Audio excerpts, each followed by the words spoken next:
नमस्कार दोस्तों, स्वागत है आप सभी का आपके अपने यूट्यूब चैनल विवेक 75 में।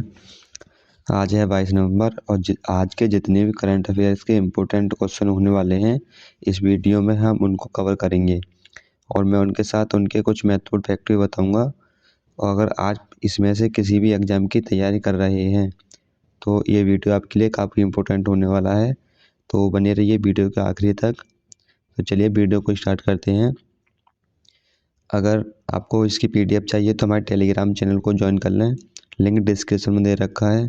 और आप क्यूज की तैयारी भी कर सकते हैं हमारे टेलीग्राम चैनल से ही। तो चलिए वीडियो करते हैं स्टार्ट। चलिए तो सबसे पहले हम अपना रिवीजन करते हैं। बिहार के 10वीं बार मुख्यमंत्री कौन बने हैं? तो ये नीतीश कुमार आपके बिहार के 10वीं बार मुख्यमंत्री बने हैं।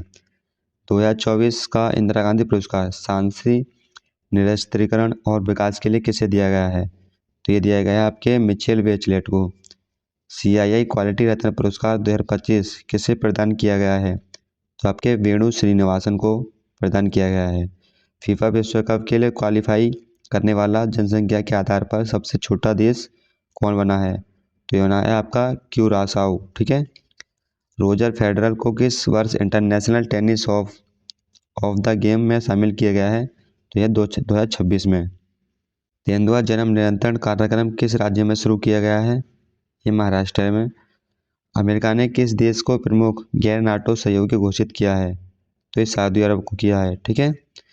भारत ने कॉन्सुलेट जनरल रूस के किन शहरों में खोले गए हैं? तो याकातेरिनबर्ग और कजान में खोले गए हैं। विश्व बाल दिवस कब मनाया गया है? तो आपका 20 नवंबर को। और भारत में राष्ट्रीय बाल दिवस 14 नवंबर को मनाया गया है। भारतीय सेना ने किस चीज़ के लिए बौद्धिकता संपदा अधिकार हासिल की है? तो आपके नया कॉलम्बैट यूनिफॉर्म यानी डिजिटल प्रिंट के लिए।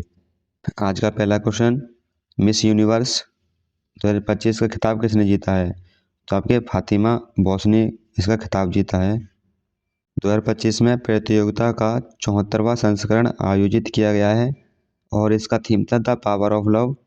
और इसका आयोजन थाईलैंड के इम्पैक्ट चैलेंजर हॉल नॉन्थावुरी में हुआ है। मैक्सिको की फातिमा बॉस 25 वर्ष की हैं और जिन्होंने 74वां मिस यूनिवर्स खिताब जीता है। पिछले विजेता डेनमार्क की विक्टोरिया कोजेर थेलविग ने फातिमा बॉस को ताज पहनाया है। और भारत की तरफ से प्रतिनिधित्व करने वाली मणिका विश्वकर्मा टॉप 30 तक पहुंची हैं, टॉप 12 तक नहीं पहुंच सकी। अगला आयोजन मिस यूनिवर्स 2026 का आयोजन प्यूर्टो रिको में होगा। थाईलैंड की प्रवीणा सिंह प्रथम रनअप रही हैं और वेनेजुआ की स्टेफनी अवासाली द्वितीय रनअप और फिलीपींस की अहितसा मनालो तृतीय रनअप रही हैं। 1922 में पहली बार आयोजित हुआ था मिस यूनिवर्स प्रतियोगिता। आयोजन मिस यूनिवर्स ऑर्गेनाइजेशन।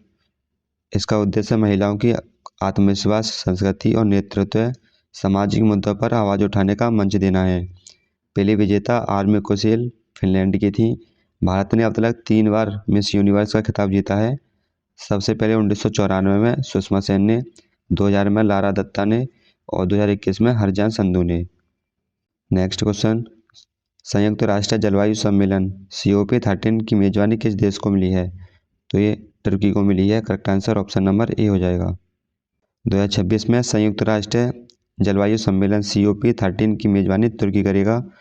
COP13 का आयोजन तुर्की के अंताल्या शहर में किया जाएगा।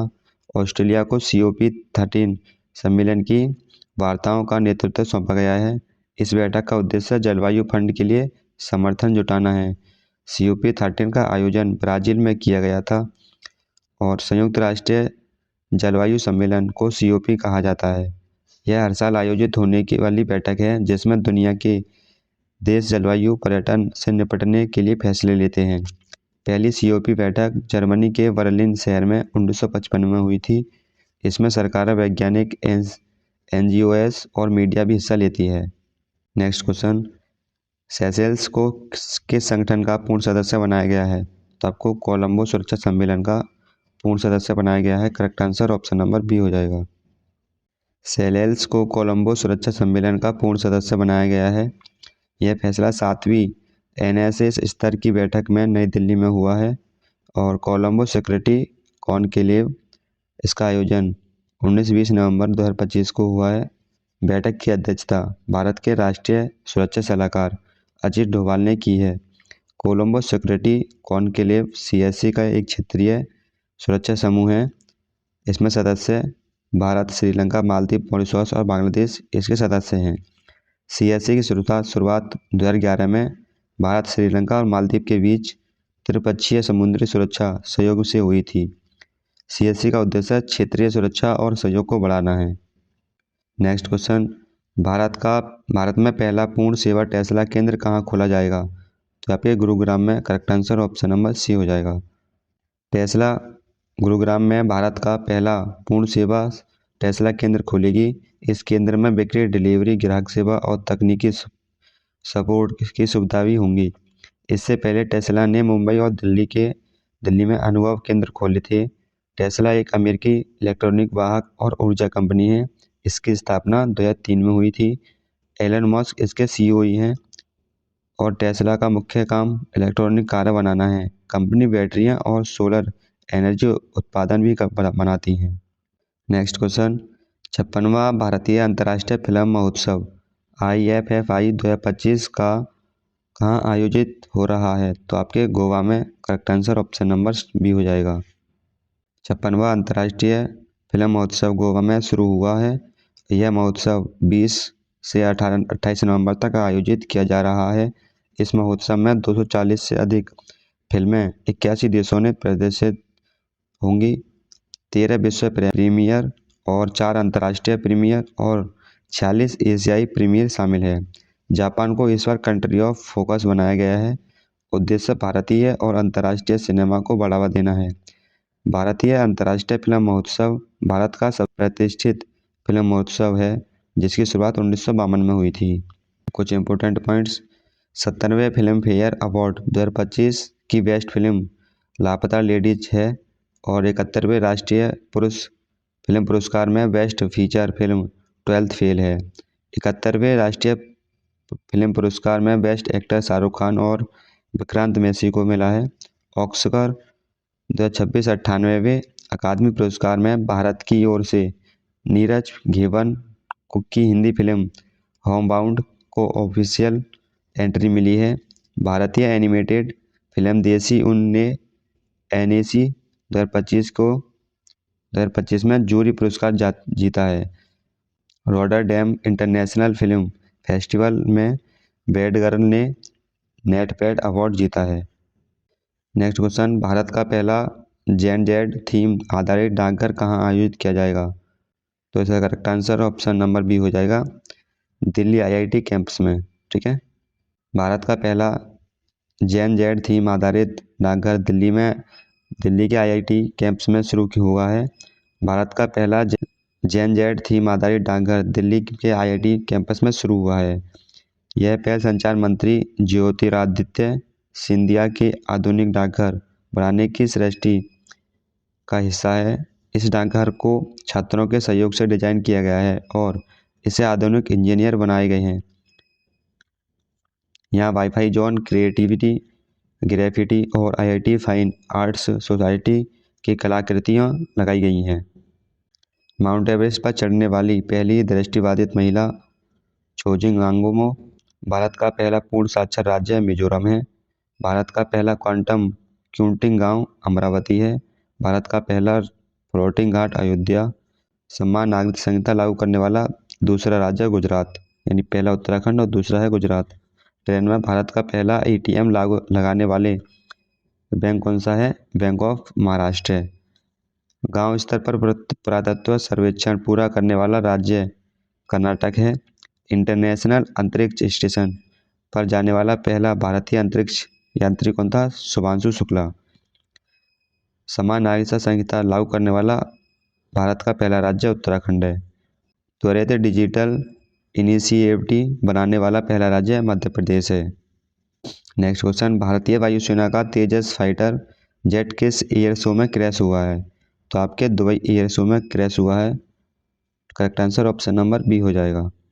दुबई एयर शो में 2025 में भारतीय वायुसेना का तेजस फाइटर जेट क्रैश हो गया है। हादसा अल कमतूर इंटरनेशनल एयरपोर्ट पर एक डेमो फ्लाइट के दौरान हुआ है।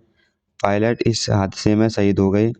तेजस विमान हिंदुस्तान एरोनॉटिक्स लिमिटेड द्वारा निर्मित लड़ाकू विमान है। नेक्स्ट क्वेश्चन, भारत का पहला राज्य स्तरीय समर्पित न्यायालय कक्ष किस राज्य में शुरू किया गया है?